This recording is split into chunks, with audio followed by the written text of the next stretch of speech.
More than 700,000 Rohingya Muslims fled Myanmar's northern Rakhine state in the weeks and months following last August's brutal military crackdown. They arrived hungry and traumatized in neighboring Bangladesh, where they gave accounts of the atrocities they survived. The scale, brutality, and systematic nature of rape and violence indicate that they are part of a deliberate strategy to intimidate, terrorize, or punish the civilian population.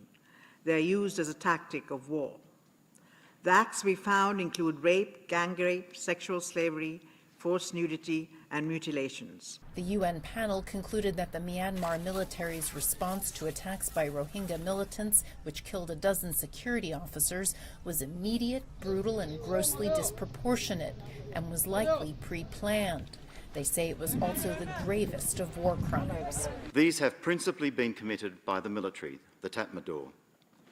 The mission has concluded that criminal investigation and prosecution is warranted, focusing on the top Tatmadaw generals in relation to the three categories of crimes under international law: genocide, crimes against humanity, and war crimes. The panel named 6 generals, including Myanmar's commander-in-chief, Senior General Min Aung Hlaing. Myanmar authorities have denied that such crimes took place. Myanmar's UN ambassador spoke with VOA before the report was issued about the crisis. We have said before, and this is not ethnic cleansing, this is not genocide. This kind of branding and accusation need concrete evidence, and also it also needs legal, the proof or whatever. So these are very sensitive issues, and we have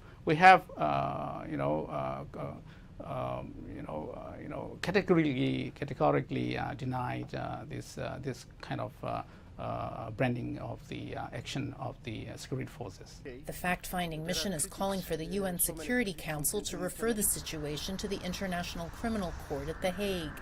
It is also urging international sanctions against the perpetrators and an arms embargo on Myanmar. The panel strongly criticized the United Nations for its failure to address human rights concerns and for not preventing or mitigating what it said was a catastrophe looming for decades.